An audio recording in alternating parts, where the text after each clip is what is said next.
Please join me in welcoming Denzel Washington.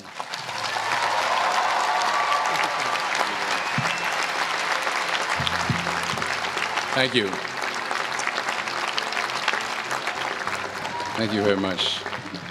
I am obviously the most unorganized. Everybody else has nice boxes to bring their script up in, and I just kind of got it all messed up here and put it inside of a magazine. So in fact, I don't even have it in the right order. Wait a minute, let me get it in the right order here. So if it starts flying around the stage, just, run around and grab it for me and bring it back up here for me. I'll keep going as I can.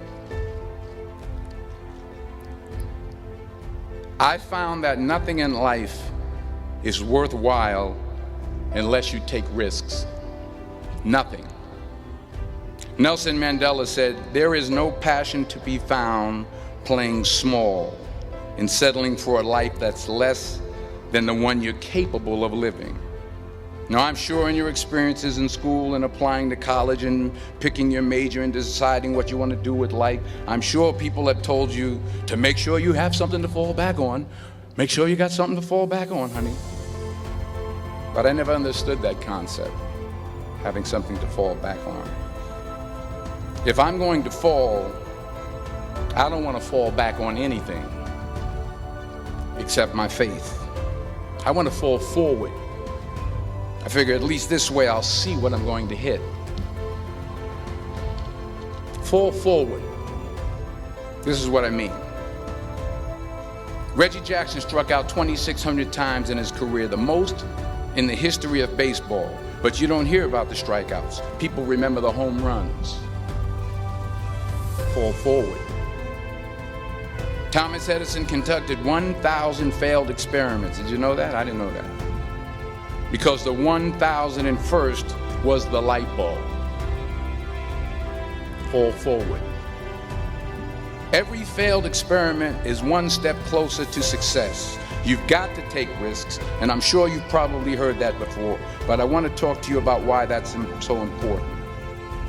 I got 3 reasons, and you can pick up your iPhones. First, you will fail at some point in your life. Accept it. You will lose. You will embarrass yourself. You will suck at something. There's no doubt about it. Embrace it, because it's inevitable. And I should know. In the acting business, you fail all the time. Early on in my career, I auditioned for a part in a Broadway musical. Perfect role for me, I thought, except for the fact that I can't sing. So I'm in the wings, I'm about to go on stage, but the guy in front of me, he's singing like Pavarotti. He's just, and he's just going on and on and on. And I'm just shrinking, I'm getting smaller and smaller. So they say, "Oh, thank you very much, and you'll be hearing from us." So I come out with my little sheet music, and it was Just My Imagination by the Temptations. That's what I came up with. So I hand it to the accompanist, and she looks at it and looks at me and looks out at the director and is like, "Nice." So I start, I'm gonna sing.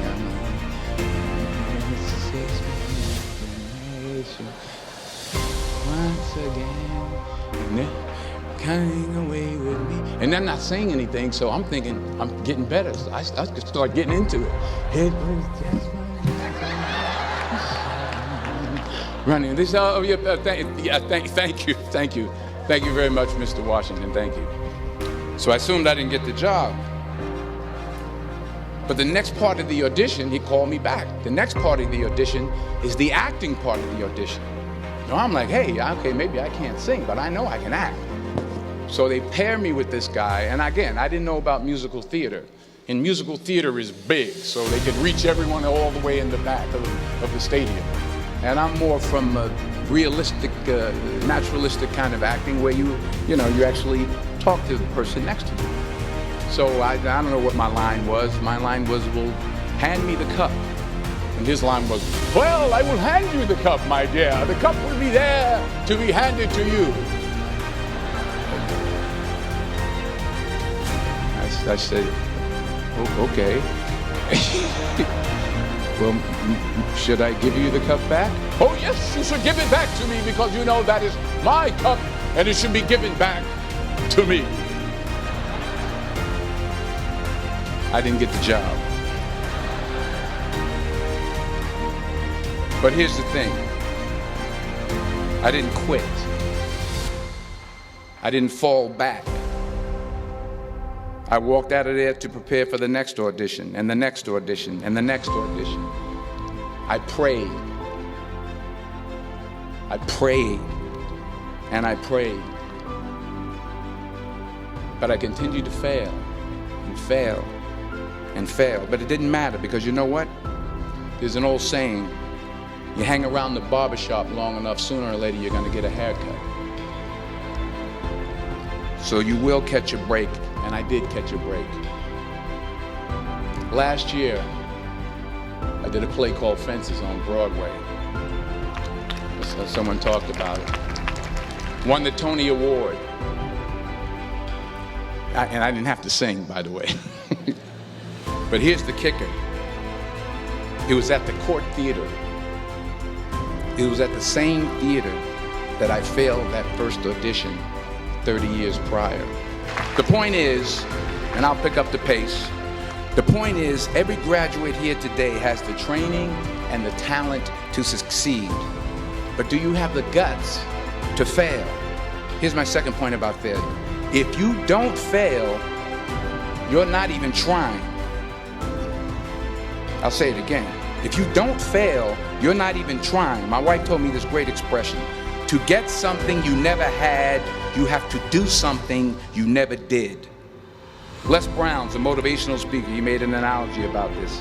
He says, imagine you're on your deathbed, and standing around your deathbed are the ghosts representing your unfulfilled potential.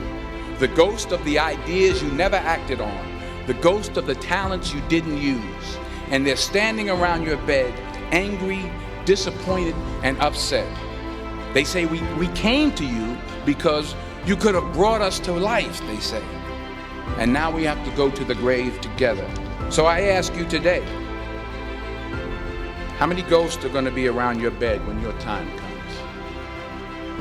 You've invested a lot in your education, and people have invested in you. And let me tell you, the world needs your talents. Man, does it ever. I just got back from South Africa. It's a beautiful country, but there are places there with terrible poverty that need help. And Africa is just the tip of the iceberg. The Middle East needs your help. Japan needs your help.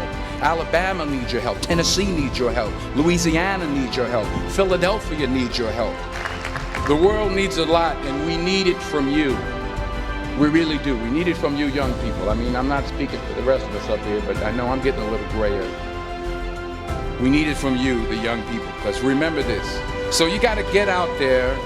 You got to give it everything you got, whether it's your time, your talent, your prayers, or your treasures. Because remember this, you will never see a U-Haul behind a hearse. You will never see a U-Haul behind a hearse. You can't take it with you. The Egyptians tried it, and all they got was robbed. So the question is, what are you going to do with what you have? I'm not talking about how much you have. Some of you are business majors. Some of you are theologians, nurses, sociologists. Some of you have money. Some of you have patience. Some of you have kindness. Some of you have love. Some of you have the gift of long suffering. Whatever it is, whatever your gift is, what are you going to do with what you have? All right, now here's my last point about failure. Sometimes it's the best way to figure out where you're going. Your life will never be a straight path. I began at Fordham University as a pre-med student. I took a course called cardiac morphogenesis. I still can't say it. It's cardiac morphogenesis. I couldn't read it. I couldn't say it. I sure couldn't pass it. So then I decided to go into pre-law, then journalism. And with no academic focus, my grades took off in their own direction. Yeah, down. I was a 1.8 GPA one semester, and the university very politely suggested that it might be better to take some time off. I was 20 years old. I was at my lowest point. And then one day, and I remember the exact day, March 27th, 1975, I was helping my mother in her beauty shop. My mother owned a beauty shop up in Mount Vernon. And there was this older woman who was considered one of the elders in the town. And I didn't know her personally, but I was looking in the mirror, and every time I looked at the mirror, I could see her behind me, and she was staring at me. She just kept looking at me. Every time I looked at her, she kept giving me these strange looks. So she finally took the dryer off her head and she said something I'll never forget. First of all, she said, "Somebody give me a piece of paper. Give me a piece of paper." She said, "Young boy, I have a prophecy, a spiritual prophecy." She said, "You are going to travel the world and speak to millions of people." Now, mind you, I'm 20 years old. I'm flunked out of school. In fact, like a wise ass, I'm thinking to myself, maybe she's got something in that crystal ball about me getting back into school next fall. But maybe she was on to something, because later that summer, while working as a counselor at the YMCA camp in Connecticut, we put on a talent show for the campers. And after the show, another counselor came up to me and asked, "Have you ever thought about acting? You're good at that." So when I got back to Fordham that fall, I got in and I changed my major once again for the last time. And in the years that followed, just as that woman prophesied, I have traveled the world and I have spoken to millions of people through my movies.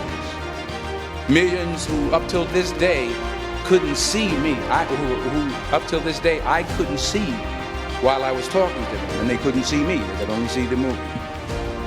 They couldn't see the real me. But I see you today, and I'm encouraged by what I see. And I'm strengthened by what I see. And I love what I see. One more page, and I'll shut up. Let me conclude with this one final point, and actually the president kind of brought it up. It has to do with the movie Philadelphia. She stole my material. Many years ago, I did this movie called Philadelphia. We filmed some of the scenes right here on campus. It's about a man played by Tom Hanks who's fired from his law firm because he has AIDS. He wants to sue the firm, but no one's willing to represent him until a homophobic ambulance chaser lawyer, played by yours truly, takes on the case. In a way, if you watch the movie, you'll see everything I'm talking about today. You'll see what I mean about taking risk or being willing to fail. Because taking risk is not just about going for a job. It's also about knowing what you know and what you don't know. It's about being open to people and to ideas. In the course of the film, the character I played begins to take small steps, small risks. He very, very, very slowly begins to overcome his fears. And I feel ultimately his heart becomes flooded with love. And I can't think of a better message as we send you off today. To not only take risks, but to be open to life, to accept new views, and to be open to new opinions. To be willing to speak at a commencement at one of the best universities in the country, even though you're scared stiff. While it may be frightening, it will also be rewarding. Because the chances you take, the people you meet, the people you love, the faith that you have, that's what's going to define you. Never be discouraged. Never hold back. Give everything you got. And when you fall throughout life, and maybe even tonight after a few many glasses of champagne, remember this: fall forward. Congratulations. I love you. God bless you. I respect you.